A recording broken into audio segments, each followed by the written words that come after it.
ಆಕಾಶವಾಣಿ ವಾರ್ತೆಗಳು ಓದುತ್ತಿರುವವರು ಚೇತನ್ ಸಿವಿ. ಮುಖ್ಯಾಂಶಗಳು: ಗಡಿಯಾಚೆಗಿನ ಭಯೋತ್ಪಾದನೆ ಸೇರಿ ಎಲ್ಲಾ ರೀತಿಯ ಭಯೋತ್ಪಾದನೆಗೆ ಪ್ರಧಾನಿ ನರೇಂದ್ರ ಮೋದಿ ಹಾಗೂ ಯುಎಇ ಅಧ್ಯಕ್ಷ Sheikh Mohamed bin Zayed Al Nahyan ಖಂಡನೆ. ಪ್ರಧಾನಿ ನರೇಂದ್ರ ಮೋದಿ ಅವರ ನಾಯಕತ್ವದಲ್ಲಿ ಎನ್ಸಿಸಿ ಬಲಿಷ್ಠವಾಗಿದೆ. ಕರ್ನಲ್ ರಿತೇಶ್ ಮೋಹನ್. 2032ರ ವೇಳೆಗೆ ದ್ವಿಪಕ್ಷೀಯ ವ್ಯಾಪಾರ $200 ಶತಕೋಟಿ ಗಳಿಗೆ ದ್ವಿಗುಣಗೊಳಿಸಲು ಭಾರತ ಮತ್ತು ಯುನೈಟೆಡ್ ಅರಬ್ ಎಮಿರೇಟ್ಸ್ ಒಪ್ಪಿಗೆ. ಮಹಿಳಾ Premier League cricket Gujarat Giants ವಿರುದ್ಧ ಆರ್ಸಿಬಿಗೆ 61 ರನ್ಗಳ ಜಯ. ವಾರ್ತೆಗಳ ವಿವರ. ಪ್ರಧಾನಿ ನರೇಂದ್ರ ಮೋದಿ ಮತ್ತು ಯುನೈಟೆಡ್ ಅರಬ್ ಎಮಿರೇಟ್ಸ್ ಅಧ್ಯಕ್ಷ Sheikh Mohamed bin Zayed Al Nahyan ಅವರು ಗಡಿಯಾಚೆಗಿನ ಭಯೋತ್ಪಾದನೆ ಸೇರಿದಂತೆ ಎಲ್ಲಾ ರೀತಿಯ ಭಯೋತ್ಪಾದನೆಯನ್ನು ಖಂಡಿಸಿದ್ದಾರೆ.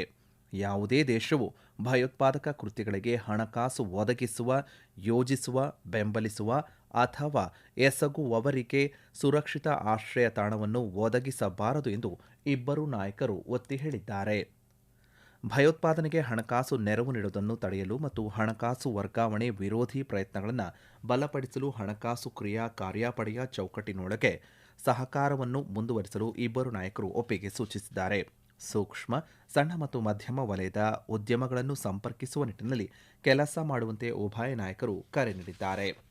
ಮಧ್ಯಪ್ರಾಚ್ಯ, ಪಶ್ಚಿಮ ಏಷ್ಯಾ, ಆಫ್ರಿಕಾ ಮತ್ತು ಯುರೇಷಿಯಾ ಪ್ರದೇಶದಾದ್ಯಂತ ಎಂಎಸ್ಎಂಇ ಉತ್ಪನ್ನಗಳನ್ನು ಉತ್ತೇಜಿಸಲು Bharat mart virtual trade corridor ಮತ್ತು ಭಾರತ್ ಆಫ್ರಿಕಾ ಸೇತು ಮುಂತಾದ ಪ್ರಮುಖ ಉಪಕ್ರಮಗಳ ತ್ವರಿತ ಅನುಷ್ಠಾನಕ್ಕೆ ಇಬ್ಬರು ನಾಯಕರು ಕರೆ ನೀಡಿದ್ದಾರೆ. ದ್ವಿಪಕ್ಷೀಯ ಇಂಧನ ಪಾಲುದಾರಿಕೆಯ ಬಗ್ಗೆ ಉಭಯ ನಾಯಕರು ತೃಪ್ತಿ ವ್ಯಕ್ತಪಡಿಸಿದ್ದಾರೆ. ದೇಶದ ಇಂಧನ ಭದ್ರತೆಗೆ ಯುಎಇ ನೀಡಿದ ಕೊಡುಗೆಗಳನ್ನು ಒತ್ತಿ ಹೇಳಿದ್ದಾರೆ. ಭಾರತವನ್ನು ಪರಿವರ್ತಿಸಲು ಸುಸ್ಥಿರ ಹಾರ್ನೆಸಿಂಗ್ ಮತ್ತು ಅಡ್ವಾನ್ಸ್ಮೆಂಟ್ ಆಫ್ ನ್ಯೂಕ್ಲಿಯರ್ ಎನರ್ಜಿ ಕಾನೂನನ್ನು ಜಾರಿಗೆ ತರುವುದನ್ನು ನಾಯಕರು ಸ್ವಾಗತಿಸಿದ್ದಾರೆ. ರಾಷ್ಟ್ರೀಯ ಸ್ವಾಭಿಮಾನ್ ದಿವಸ್ ಸಂದರ್ಭದಲ್ಲಿ 23 ಬಿಹಾರ ಬೆಟಾಲಿಯನ್ನ commanding officer colonel Ritesh Mohan ಪ್ರಧಾನಿ ನರೇಂದ್ರ ಮೋದಿ ಅವರ ನೇತೃತ್ವದಲ್ಲಿ ರಾಷ್ಟ್ರೀಯ ಕೆಡೆಟ್ ಕಾರ್ಪ್ಸ್ ಎನ್ಸಿಸಿ ಗಮನಾರ್ಹವಾಗಿ ಬಲಿಷ್ಠವಾಗಿದೆ ಎಂದು ಹೇಳಿದ್ದಾರೆ. ಪ್ರಧಾನಿ ಮೋದಿ ಅವರ ದೃಷ್ಟಿಕೋನವನ್ನು ತಳಮಟ್ಟದಲ್ಲಿ ಕಾರ್ಯಗತಗೊಳಿಸಲು ನಿರಂತರ ಪ್ರಯತ್ನಗಳನ್ನು ಮಾಡಲಾಗುತ್ತಿದೆ ಎಂದು ಹೇಳಿದ್ದಾರೆ. ಬಿಹಾರ ಮತ್ತು ಜಾರ್ಖಂಡ್ನ ಹೆಚ್ಚಿನ ಎನ್ಸಿಸಿ ಕೆಡೆಟ್ಗಳು ಝಡ್ ಜನರೇಷನ್ಗೆ ಸೇರಿದವರಾಗಿದ್ದಾರೆ. ನಮ್ಮ ಪ್ರಾಥಮಿಕ ಉದ್ದೇಶ ಅವರಲ್ಲಿ ಆತ್ಮವಿಶ್ವಾಸವನ್ನು ಬೆಳೆಸುವುದು ಮತ್ತು ದೇಶಭಕ್ತಿಯ ಬಲವಾದ ಪ್ರಜ್ಞೆಯನ್ನು ತುಂಬುವುದು ಎಂದು ಕರ್ನಲ್ ಮೋಹನ್ ಹೇಳಿದ್ದಾರೆ. ಎನ್ಸಿಸಿ ಗುಂಪುಗಳು ಪ್ರಧಾನಿ ನರೇಂದ್ರ ಮೋದಿಯವರ ದೃಷ್ಟಿಕೋನಕ್ಕೆ ಅನುಗುಣವಾಗಿ ಕಾರ್ಯವನ್ನು ನಿರ್ವಹಿಸುತ್ತಿವೆ ಎಂದು ಅವರು ಅಭಿಪ್ರಾಯಪಟ್ಟಿದ್ದಾರೆ. ಏಕತೆ ಮತ್ತು ಶಿಸ್ತು ಎನ್ಸಿಸಿಯ ಮೂಲ ತತ್ವಗಳಾಗಿವೆ.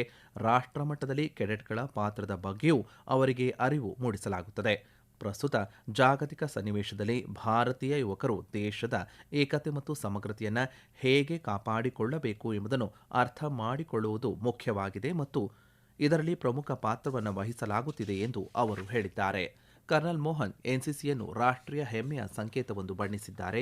ಇದು ಶಿಸ್ತುಬದ್ಧ ಮತ್ತು ಜವಾಬ್ದಾರಿಯುತ ನಾಗರಿಕರನ್ನು ರೂಪಿಸುವಲ್ಲಿ ಗಮನಾರ್ಹವಾಗಿ ಕೊಡುಗೆಯನ್ನು ನೀಡುತ್ತದೆ ಎಂದು ಹೇಳಿದ್ದಾರೆ.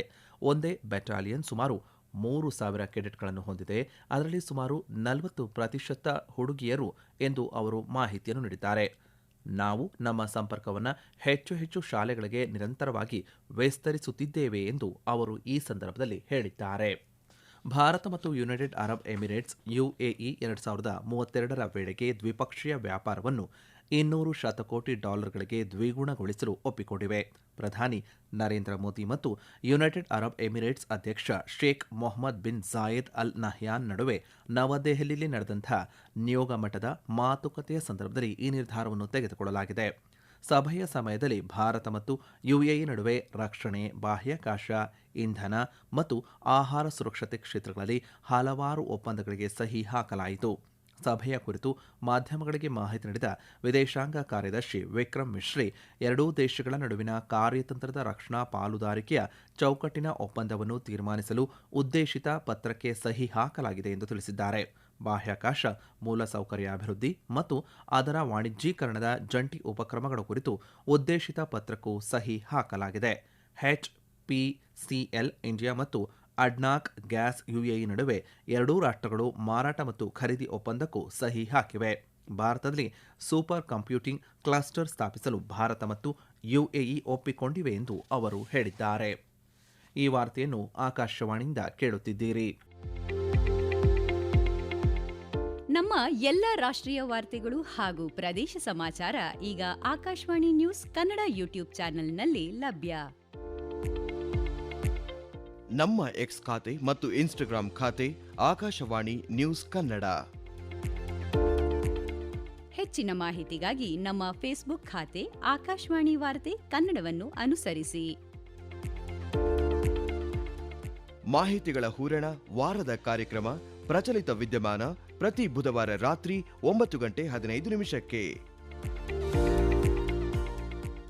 ಕೇಂದ್ರ ಹೊಸ ಮತ್ತು ನವೀಕರಿಸಬಹುದಾದಂತಹ ಇಂಧನ ಸಚಿವ ಪ್ರಹ್ಲಾದ್ ಜೋಶಿ ಅವರು ಸ್ವಿಟ್ಜರ್ಲೆಂಡ್ನ ದಾವೋಸ್ನಲ್ಲಿ ಒಮಾನ್ನ ಆರ್ಥಿಕ ವ್ಯವಹಾರಗಳ ಉಪ ಪ್ರಧಾನಮಂತ್ರಿಯವರ ಆರ್ಥಿಕ ಸಲಹೆಗಾರರಾದಂತಹ ಡಾಕ್ಟರ್ ಸೈದ್ ಮೊಹಮ್ಮದ್ ಅಹ್ಮದ್ ಅಲ್ ಸಕ್ರಿ ಅವರನ್ನು ಭೇಟಿಯಾಗಿದ್ದಾರೆ. ಸಭೆಯಲ್ಲಿ ಭಾರತವು ನವೀಕರಿಸಬಹುದಾದಂತಹ ಸೌರ, ಪವನ, ಹಸಿರು ಹೈಡ್ರೋಜನ್ ಮತ್ತು ಇಂಧನ ಸಂಗ್ರಹಣೆಯನ್ನು ಶುಷ್ಕ ಮತ್ತು ಮರುಭೂಮಿ ಪರಿಸ್ಥಿತಿಗಳಲ್ಲಿಯೂ ಅಳೆಯುವ ಸಾಬೀತಾಗಿರುವ ಸಾಮರ್ಥ್ಯವನ್ನು ಹೊಂದಿದೆ. ಇದು ಜಾಗತಿಕ ಹೂಡಿಕೆದಾರರಿಗೆ ಬಲವಾದ ಅವಕಾಶಗಳನ್ನು ನೀಡುತ್ತದೆ. ಸೌರ ಮಾಡ್ಯೂಲ್ಗಳು, ಎಲೆಕ್ಟ್ರೋಲೈಸರ್ಗಳು ಮತ್ತು ಹಸಿರು ಹೈಡ್ರೋಜನ್ಗಳ ಉತ್ಪಾದನೆ ಮತ್ತು ರಫ್ತು ಅವಕಾಶಗಳ ಜಂಟಿ ಸಹಯೋಗದ ಮೇಲೆ ಚರ್ಚೆಗಳು ಕೇಂದ್ರೀಕರಿಸಿವೆ ಎಂದು ಸಾಮಾಜಿಕ ಮಾಧ್ಯಮದಲ್ಲಿ ಅವರು ಪೋಸ್ಟ್ ಮಾಡಿದ್ದಾರೆ.